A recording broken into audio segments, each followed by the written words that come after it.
you're in a great position, aren't you? Because on Saturday, whether it's the Panthers or the Warriors, you'll be a happy man. Well, I think it will depend what the traffic's like traveling out there to see it, actually, mate. So, yeah, mate, I think it's going to be. I think, to be honest, I think it's the game of the round. Personally, over here, a lot of people are like, starting to get the old, like the Panthers are unbeatable, etc. out there. But we've got some inside knowledge. Obviously Webby, been in that system for a long time, knows what it takes. And just like losing Luai, it's a big loss for them. But obviously Jack Cogger's really lifted for them. It's a huge, I'm not going to shy away from it. It's a huge task at hand for the boys. But going up against a team that's come off back-to-back premierships, back-to-back minor premiers, playing round one out, their first week at finals at home with a nearly full strength side. It's going to be a tough team, but we get back our core basis of our troops, and we go out there fresh with those boys back on deck, and I'm looking forward to it. I know it's going to sound sort of silly given that it's a finals game and it's not quite do or die, but I genuinely think it's the biggest game for them this season, Louis, because, and I'm going to put a bit more on Shaun Johnson, I think it's the biggest game maybe of his career outside of that grand final, because if they do get the win on Saturday, not only is that a great result against the best team in the competition, it then pushes them to the other side of the draw. We wouldn't have to face them before the grand final. But I think more importantly, it shows people that we are the real deal, because there's been those question marks over the last couple of weeks or months with some of these results that have been really tough wins. We've had some sort of injury niggles, and Webby's had to rest these guys to give them a little bit of a break. So I think the importance of getting the win, on what that would do for the confidence, not just of the fans, but the players as well. Yeah, I think you did right there, mate. I think, with Shaun, he's been around for so long, and I bumped into Joey Johns and Billy Slater yesterday, actually, and just at my local cafe, and we're having a good chat about it. And just speaking to Shaun, he just seems relaxed. What a lot of people have got to understand, he's played in big games before, and at the moment he's a real purple patch. As you get into the back end of your career, things start to slow down a bit for you in terms of the game. Obviously he's found a different way to, bring his energy into the game, bring impact into the game. And, I think this weekend, like you said, it is the biggest game of his career. That everyone's going to be looking forward, looking towards him to see what he can bring. But I think the way that we need to go about this week is through the middle. I think that's something that the Cowboys didn't do, especially on the weekend, is throw a punch. They came out, they hung in there, but then they just got pulled apart really, really, really easily. They weren't aggressive. They weren't up front. But we've probably got I probably think the scariest man in the NRL, and that's Adam Blake. Yeah.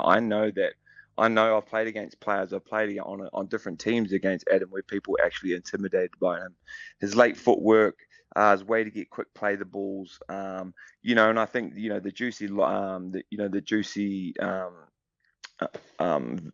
combination of him versus James Fisher-Harris, I think that's the head of the snake right there. A lot of people are talking about the Shaun Johnson, Nathan Cleary rivalry in this game, but I really think it comes up front, and it's going to come from the two war veterans and Adam Blake and James Fisher-Harris, and whoever wins that battle, I think is going to win the battle of the game. Bunty's playing great footy, Mitch Barnett, Jackson Ford, players like that. And then we talk about the Isaiah Yoes, who's been so dominant over the last few years, and really added that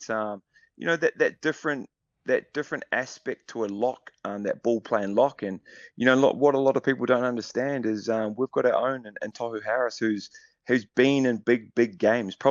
He's probably played more big games than anyone in the Warriors side. So we've just got just a gooder ball playing lock as we do, as in Tohu, as we do in Isaiah. So, and then obviously Dylan Walker as well, coming off the bench. Back to his role this week, where he'll come off in 14 and bring that energy. And I think that's going to be really, really important, that we come out striking first, but then our second wave of impact players, Dylan Walker, etc., come on and that second punch as well. Mate, you are getting me so fizzed. I'm like 5 days away. I don't know how I'm gonna. I don't know how I'm gonna last, Louis. That's you're painting a great picture, mate. It's definitely giving me a lot of confidence. I do want to touch on the Warriors Awards tonight and get a few picks from you. But just before we do, some of the other finals this weekend: Broncos Storm on Friday night. That is going to be an absolute cracker. The Storm have had the better of the Broncos over the last couple of years, and they seem to be sort of firing at the right time. Pappy's come back in, and then you look at Munster, Hughes, Grant. Like it's a potent combination for Melbourne. So it's not going to be a walk in the park for Brisbane. Nah, not a walk in the park. I think, to be honest with you, toss of the coin. Like this is a very, very young Broncos side, and finals games are a lot different. You're coming up against a spine of Munster, Hughes, Harry Grant. You got Pappenhausen there, who I think will probably come off the bench. I don't know if he's got the legs underneath him to go 80 minutes at the kind of energy and the impact.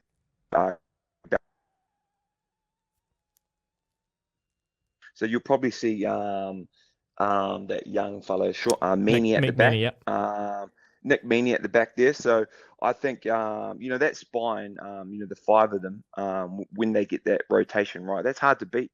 And the Broncos, there's still injury cloud over Reynolds. They're keeping that pretty quiet. Patrick Carrigan's obviously got his foot injury. And then there's a lot of I don't want to put pressure on young players, but there's a lot of pressure on Reece Walsh to be able to produce what he's produced throughout the season. He's shown that he can play in the big game State of Origin, and we saw what he can do in that.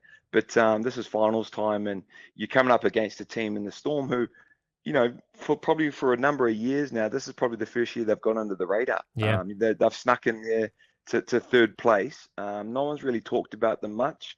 And I think it's 15 games they've beat the Broncos, on a roll. Yeah. So it's a bit of a flip of a coin. Ideally a lot of people will be leaning towards the Broncos the way that that they've had the season, but I wouldn't be writing off the Storm at all, especially getting Pappenhausen back, and especially if he's coming off the bench, once again he can bring that impact. I don't know if they'll start him. I just don't think he's got the leg, like to get the full impact out of him. 80 minutes is asking a big role of him. To get that kind of energetic Pappenhausen that we know, but we definitely know he's on the way up. I think that like Craig Bellamy will probably bring off the bench maybe. Yeah, Storm are, a scary proposition when it comes to finals football. Saturday night, Sharks Roosters, talking about a coin flip. The Roosters are probably also flying under the radar, and they've strung it all together at sort of the right end of the season. Like we had written them off probably 4 or 5 weeks ago, Louis. We had them outside of the 8 and not making it up, but they bring back Sam Walker. Here they are against the Sharks, who goodness knows what you're going to get in 2023 when it comes to them. What do you reckon? Saturday at 9:50 New Zealand time.